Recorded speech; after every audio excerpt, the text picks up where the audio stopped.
Assalamualaikum warahmatullahi wabarakatuh. Hai Sobat Iksada TV, kembali lagi di Tas Buku, komunitas bedah buku.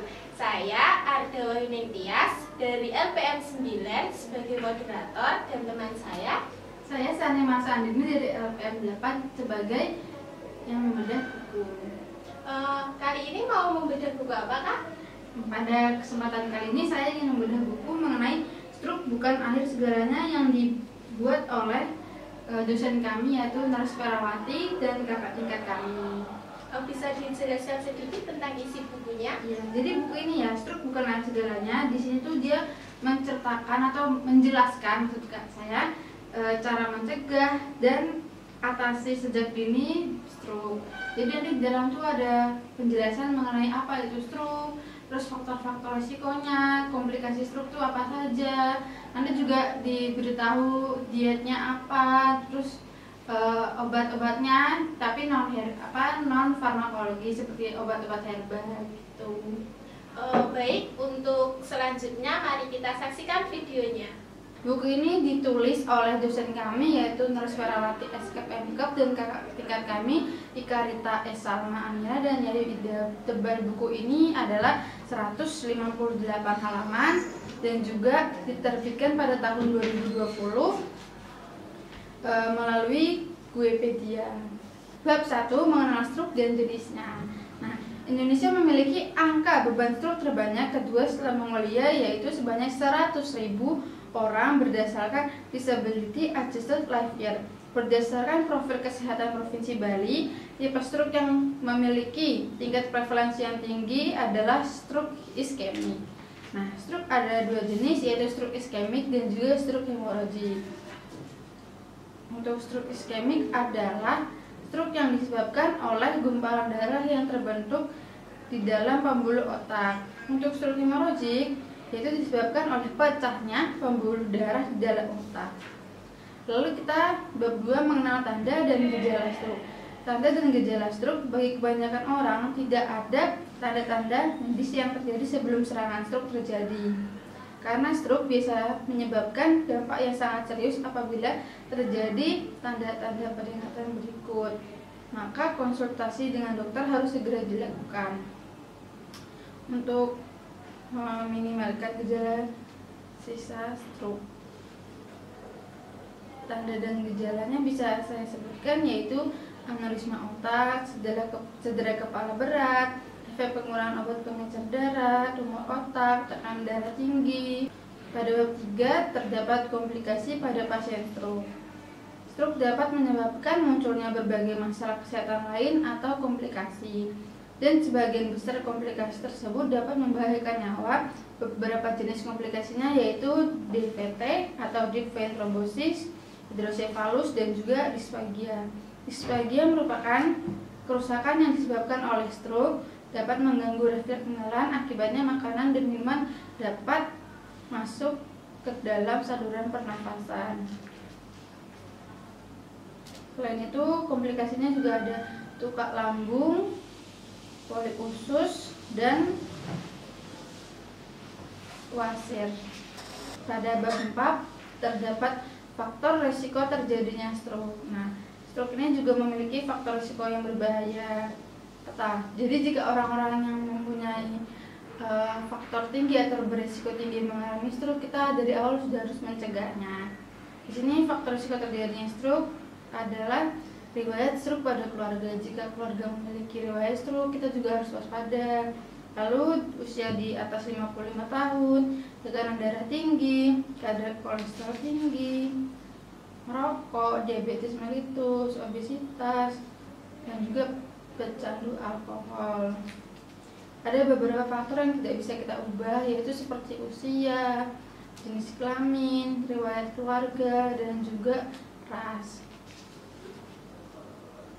Dan ini ada beberapa faktor risiko yang dapat berubah, seperti merokok. Jadi kita walaupun belum, jangan sampai, kalau bisa itu sudah harus berhenti merokok, apalagi jika umurnya sudah lanjut usia. Dan jika kita punya hipertensi, itu bisa kita ubah sebelum terkena stroke. Lalu di bab 5 ada modifikasi gaya hidup pada penderita stroke. Nah, modifikasinya itu seperti apa? Yaitu pengaturan pola makan. Karena kan yang paling utama dalam penyakit stroke adalah pola makan kita itu bagaimana. Lalu ingat stroke. Segera terapi dan rehabilitasi otak, kendalikan faktor risiko dan emosi. Itu salah satu cara mencegah stroke sejak dini.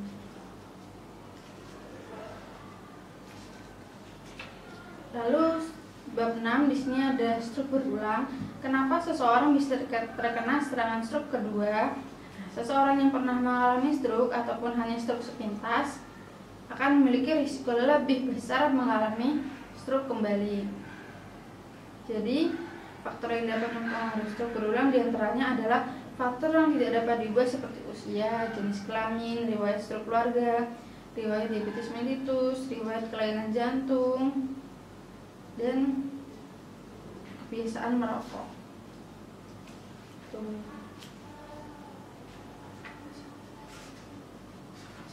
Pada bab 7 ada tingkat pengetahuan keluarga tentang penyakit stroke dengan penanganan pre-hospital. Salah satu upaya yang dilakukan untuk menurunkan beban akibat stroke tersebut adalah dengan memberikan tindakan atau penanganan secara segera pada saat serangan pertama pada pasien stroke. Terus semakin baik pengetahuan tentang stroke, maka penanganan terhadap anggota keluarga yang terkena serangan stroke juga semakin baik pula.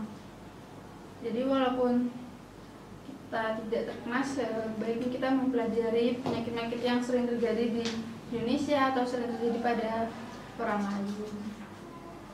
Di bab 8 ada pengaturan diet seimbang bagi pasien stroke. Menurut laporan Global Burden tahun 2017, setiap tahun 17 juta orang di dunia mengalami stroke.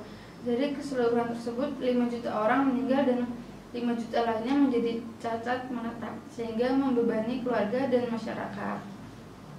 Tujuan diet ini adalah membantu menghilangkan penimbunan garam dan membantu menurunkan tekanan darah bila tekanan darah pasien tinggi.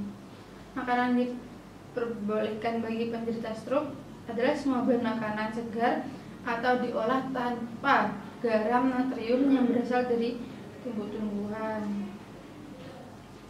Lalu batasi konsumsi makanan yang mengandung tinggi lemak secara berlebihan, seperti daging ayam paling banyak sehari itu hanya 100 gram.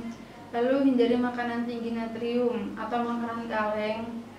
Lalu di buku ini juga diberitahukan contoh pembagian makanan dari pagi, siang, dan malam. Untuk bab 9 ada terapi ROM pada penderita stroke. Untuk terapi ROM ini dia mempunyai dua cara, yaitu ROM aktif dan ROM pasif. ROM aktif itu seperti dia menggerakkan tangannya sendiri, tapi jika ROM pasif itu dibantu oleh perawat atau orang yang menjaganya. Selain ROM aktif, kita juga menjelaskan mengenai akupresur atau menekan titik-titik akupresur di permukaan kulit yang memiliki kepekaan bioelektrik. Stimulasi terhadap titik-titik ini akan merangsang keluarnya endorfin, hormon pengurang rasa sakit. Manfaat akupresur untuk mencegah penyakit, menyembuhkan penyakit, rehabilitas, dan meningkatkan daya tahan tubuh. Lalu pada bab 11, dukungan yang ada pada keluarga. Nah, kalau orang terkena penyakit itu yang memiliki banyak pengaruh adalah keluarga. Jadi peran keluarga sangat berarti bagi orang-orang yang terkena penyakit, bukan hanya penyakit stroke. Dijelaskan di sini, stroke adalah salah satu gangguan saraf yang terjadi akibat dari terganggunya peredaran darah ke otak sekitar 24 jam atau lebih. Peran anggota keluarga sangat penting dalam pendampingan dan perawatan untuk meningkatkan kemandirian penderita dalam melakukan aktivitas sehari-hari. Anggota keluarga dapat memberikan dukungan penghargaan, dukungan nyata, dukungan informasi, dan dukungan emosional yang sangat dibutuhkan untuk mempercepat proses pemulihan pasca stroke. Jadi keluarganya harus tahu manfaat tanaman-tanaman yang bisa digunakan pada penderita stroke. Misalkan ada seledri. Nah, zat aktif yang terdapat pada daun seledri antara lain kalsium, fosfor, besi, zat besi, vitamin A, B, dan C. Adapun biji seledri mengandung minyak asiri, flavonoid, kumarin, dan asam linoleat. Zat aktif. Aduh, bikin.